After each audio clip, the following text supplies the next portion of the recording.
Welcome to the run-in on BT Sport, and hop in the car because we are well on the road to WrestleMania, my friends. The first stop, the Elimination Chamber. And if you didn't get your fair share of change and excitement last Sunday on Valentine's Day, have no fear, because WWE has got your back. Yes, it is one of the most brutal match types in the history of the business. Miles of chain, bulletproof glass, and not to mention 6 angry superstars, all looking at their chance for world title glory. The Elimination Chamber matches are something you truly cannot miss. The Elimination Chamber, 24 feet high, 10 tons. 6 superstars will be locked inside the Elimination Chamber, the most dangerous stop on the road to WrestleMania. We caught up with one of the superstars who's going to be in that WWE Championship Chamber match, Sheamus, and we'll be talking to him a bit later.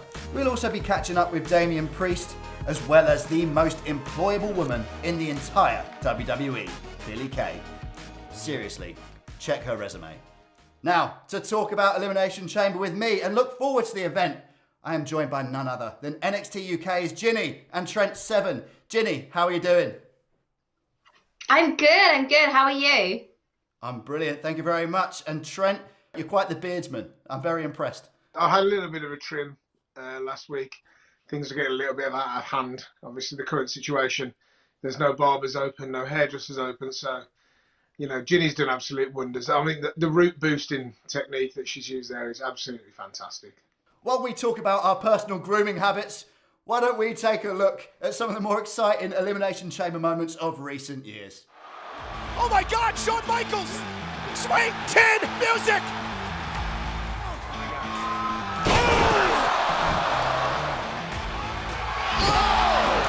Kofi went for it all. Bryan back up, knee to the face. Cover. And Bryan retains his title. Oh, Wyatt counters. Wyatt!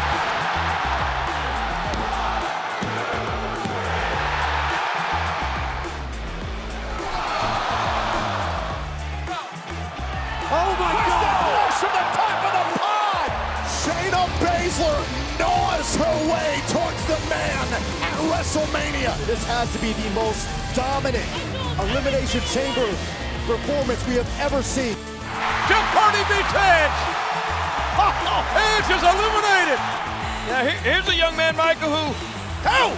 What is this? In the world? What is that? Oh my God. Edge just busted Kofi. And now look at it! Look at this madman! What is he doing? Oh no! Don't tell me! Edge into the cover, off the spear! You know! This can't be! No way! There we go, some mad moments, courtesy of the Elimination Chamber. Jinny, have you ever felt the urge to jump off of a pod in the Elimination Chamber?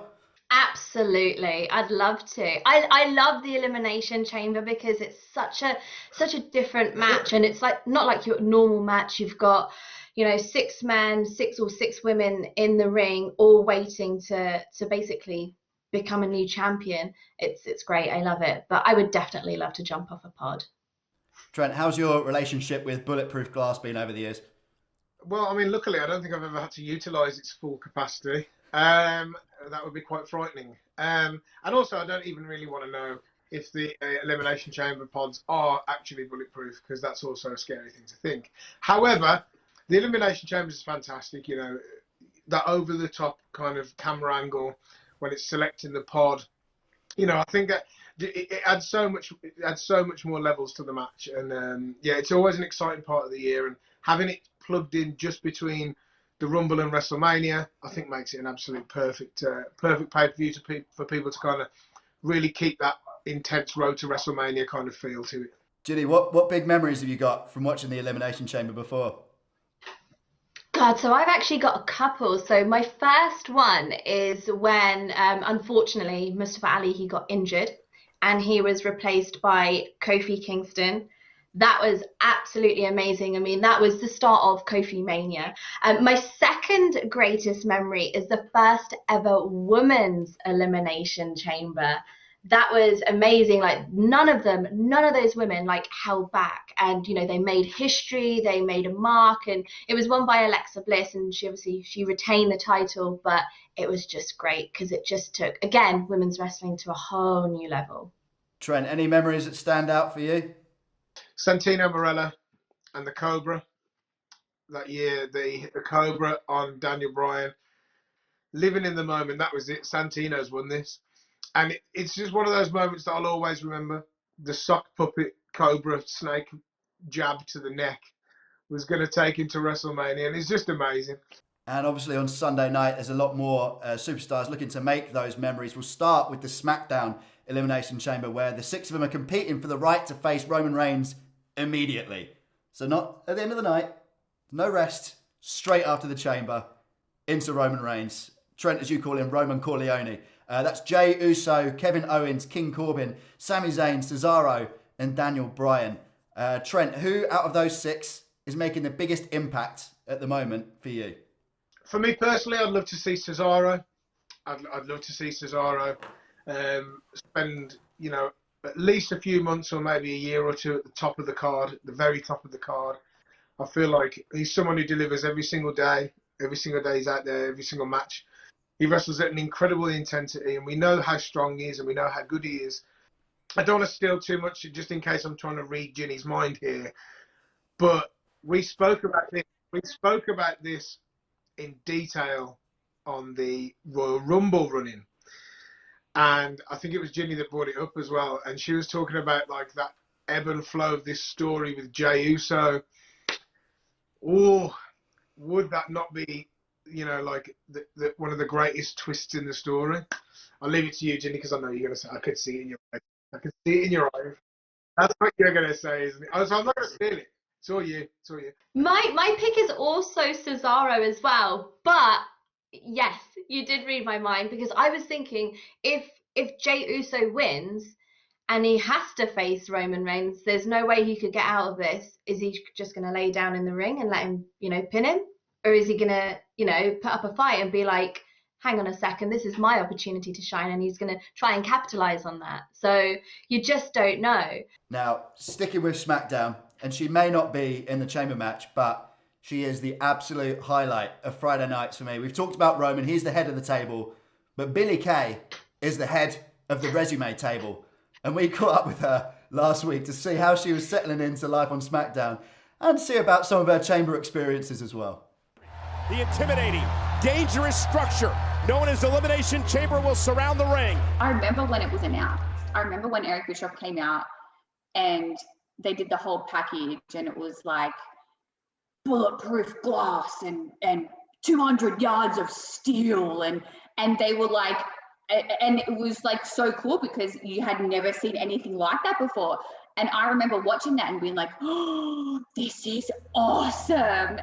The older that I get, I'm getting more claustrophobic. So when we got in the pod and the official closed the door, I was like, oh, this is a little bit snug for me. It's a little bit small. So I had to like put that out of my mind.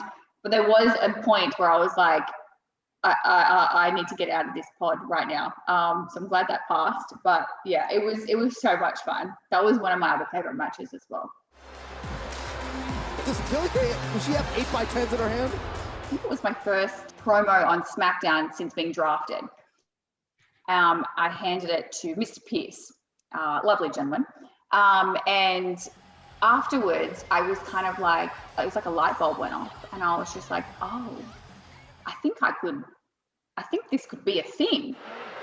To see the love and support that I got, I was like, oh, thank you. Like, oh, it really did like make me feel like I was supposed to be doing what I was doing. Billie Kay there talking about life on SmackDown. Now she's separated from Peyton Royce. No more Iconics, but Billie Kay is certainly coming into her own. And I think it's an incredibly difficult thing to go out and say, I'm going to go and be funny. It's the hardest thing in the world to say that you're funny and then go and be funny. And Billie Kay mentioned in that interview before, she was saying, a little bit unsure and a little bit anxious, but she's smashed it, right? I absolutely love Billie Kay. I think she's so good. I mean, it was really heartbreaking when you saw Peyton and Billie have to go on their own ways because they've come together.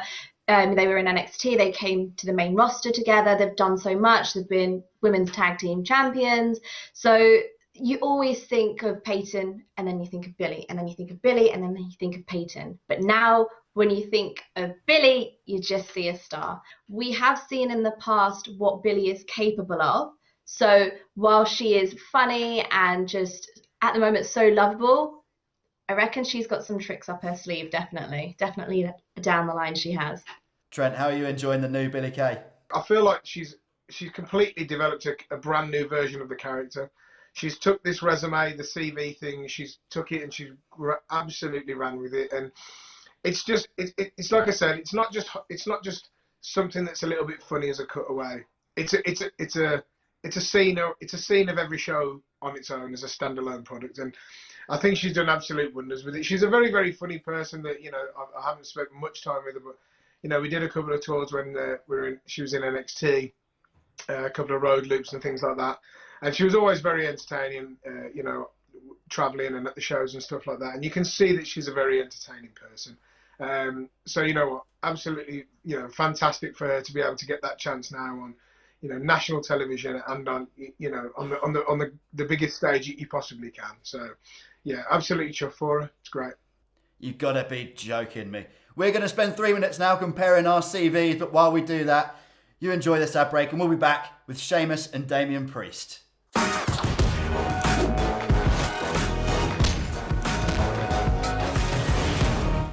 Welcome back to the run-in. Now, at the Royal Rumble, we saw Drew McIntyre add a huge scalp to that incredible list of names that he's conquered during his title reign. But no sooner than he was celebrating on Raw, Sheamus came and bro-kicked him. So we caught up with Sheamus this week and said, Shamo, what are you doing? Why are you kicking Drew in the head? Oh, wait a minute, Sheamus, a bro kick to McIntyre. I was always looking out for him, man. Always looking out for him as a brother. And, obviously over the last while, he's forgotten that. You know what I mean? He's forgotten who's taking care of him. He's forgotten who's the people who've always looked out for him namely me. He's forgotten everybody who's helped him and everybody's supporting in his life. And he's off there doing the red carpet and, doing bleeding all these Zoom calls with Matthew McConaughey and all these bleeding Hollywood stars and everything. And he's forgotten the people who helped him out, mate. You think he's worried about me or where I needed to stay? We're in Florida. You think he's worried about how I need to get to shows? You think he's offering me a ride? You think he's offered to take care of me? You think he's offered any of that stuff that I did to him in the beginning? You think he's offered to try and repay that or look after me? Absolutely not. He's not the same fella that I was friends with. And that's big smile he does and the Scottish warrior and all that sort of stuff. By the way, Celtic warrior, Scottish warrior. What's the big deal with that? You know what I mean? How is now he a Scottish warrior? He's even just ripping off. He's ripping off my monikers too. He's ripping off my bleeding my character as well as that. Anyway, I just as I said, I just need to teach him a lesson. I'm tired of him just standing in the spotlight, forgetting about everybody else who helped him out. Well, you know what? It's been a long time since I was in the spotlight, probably over 5 years since I was the champion. I think it's about time I took what I wanted. That's the plan going in this Sunday. Walk out champ, and now Drew McIntyre can bleed and come after me, and we'll see what happens. WrestleMania. That's what everybody wants to see. Me versus Drew. Not 1 of 6, 1-on-1. Sheamus there. Angry.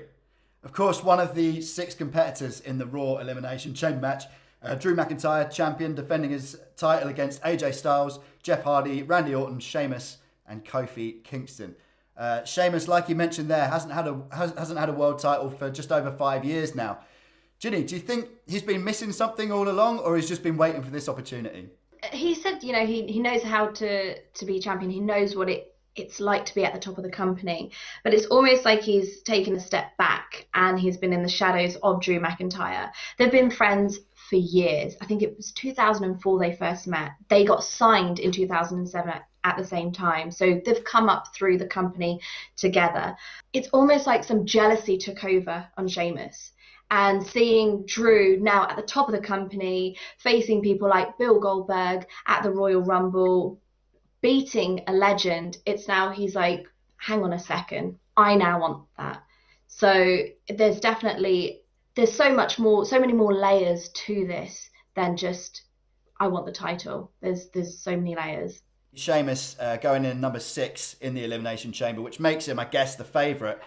Trent, that match he was talking about there, that WrestleMania match between those two with the 20 years of history, how good of a story is that? And how much would you like to see that at WrestleMania? Yeah, I think the way it's brewing at the minute, I think I'd be more than happy as a fan to see Sheamus versus Drew McIntyre. I think the story that they can tell, I think the story that they've already got between them, like you say, 20 years is a lot. But just watching that little VT there about Sheamus, I don't know, man. I think he's a bit of a whinge bag, to be brutally honest.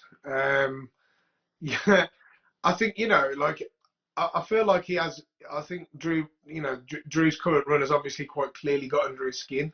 I don't think he's going to be beating Drew. I think it's going to be Randy Orton. I know I said this last time, Randy Orton's going to be the winner of the Rumble. Is Randy watching? Because we need him to know. The biggest fan. So you're saying Randy Orton walks out the chamber with the title? I believe so. Bold. It's bold. It's bold. I like it. Yeah, it's a good shout. With the power of Jinny's love, he's going to get there.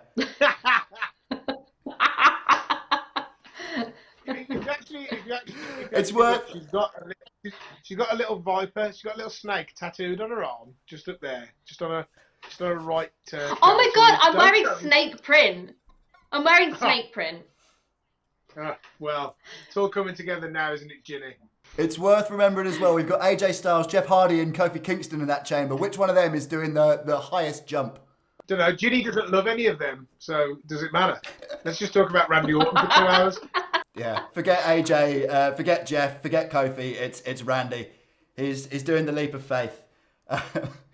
One man, look at this seamless segue, one man who made the leap of faith up to the main roster at the Royal Rumble was Damian Priest. And Sam Stride caught up with him this week to see how he was settling in on Raw. Oh yeah! Hey. From NXT, the Archer of Infamy.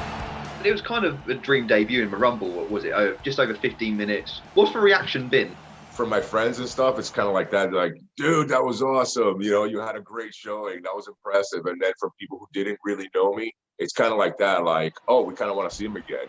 I'm glad that the prep work that I've done in my time at NXT, surrounding myself with the right people to kind of guide me, it all paid off because I thought it worked out very well. The two that we did know that were going to be in it was Edge and Randy Orton.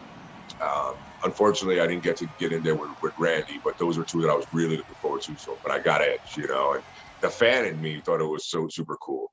And then obviously the man to man, where we have that a mentor type of relationship where I look at him, and then to getting to square up, that was cool. That was really cool. Damian Priest wins his Raw debut. Over in the United Kingdom, there's a few, who's Bad Bunny? Do you want to put into context of how big a star he actually is? I've never been to a Super Bowl. Bad Bunny performed at halftime of last year's Super Bowl. You know what I mean? With J-Lo and Shakira. Like, that's mega. He's not just a top artist in the Latin community. He's a top artist in the entire planet. We're from the same, where he was born and raised, I was raised in the island of Puerto Rico, and it's not a good area. So we both had that struggle upbringing of, trying to just make it through the day in the neighborhoods that we're from. So been in the ring with him, helping him out because he loves wrestling. He loves to get in the ring and mix it up. So we'll get in the ring and I'll teach you some things. And it's coming along pretty well. And so I was glad that I was able to be a part of his thing, and vice versa. I'm sure he was really excited that we got to work together. There we go. Damian Priest talking about Bad Bunny, who, as Sam mentioned in that interview, before Royal Rumble, I'll be honest, and I don't know who any new artists are. I'm like a granddad in a relatively young person's body. I didn't know who he was. Then I saw he was getting 80 million views and stuff on all his videos that he was posting. That's huge. So it led me to think, you guys, If you had a musician kind of ally in the WWE, who would it be? Trent, I'm coming to you first. As a singles competitor, I think my dream WrestleMania entrance, because that's how you got to think about it, really. My dream WrestleMania entrance would be the White Stripes playing me out to Seven Nation Army. And then I suppose, I don't know, is Peter Gabriel alive? Could me and Tyler have sledgehammer? I know he's nifty with a sledgehammer. Yeah. In fact, let's not ask that question live on television. Is someone still alive? I'll just Google it, and then we'll actually do it as a professional section. Jinny, who are you thinking? I'm sure Randy Orton's picked up a guitar once or twice, but I'm not going to let you count him. If I could have anyone, I would 1,000% have Beyonce. I absolutely love her. She is a fashion icon. She slays it on the on the red carpet. She slays it in her music videos, her concerts. She always looks absolutely fantastic. So Beyonce would be the one who I would have performing for my WrestleMania debut. Let's move on to the women's title scene. Now, there is confusion in the air. Full disclosure, this is being recorded before SmackDown. Now, everything is a little bit up in the air in the women's division, to say the least. But, Jinny, where do you see Bianca going with her WrestleMania shot this year? It's kind of up in the air in regards to the Raw Women's Champion, because with Asuka, she's absolutely amazing. Who's going to face her? Who knows? For our winner of the Royal Rumble, the one that we all wanted to win, Bianca Belair, it's almost looking like it could be a triple threat with Sasha, Carmella, and Bianca at the moment. I want it to be a singles match because it would be an amazing moment for her to shine. If it is a triple threat, all three women, again, they're going to kill it. But it's definitely going to be Sasha and Bianca 100% in the title picture. I'd love to see Bianca Belair hold that title above her head at the end of WrestleMania. I think that'd be a fantastic end to this year's story for her. So Keith Lee, Riddle, and Bobby Lashley. Jinny, how do you see that one going? Out of the match, it's either going to be Riddle or Lashley, but I'm going to hope to go with Riddle. I believe he could do it. For me personally, I'd like to see Riddle walk out of there with the championship. It's fair to say it's going to be a stacked card at the Elimination Chamber, but unfortunately that's all we have time for on the run-in today. Thank you very much to Trent and Jinny for joining us again. Now, get your bulletproof glass ready and your steel chains, and get ready for a night of madness courtesy of the Elimination Chamber. And you can watch it all live on BT Sport Box Office. That's us for now, but we'll see you next time. Thank you very much.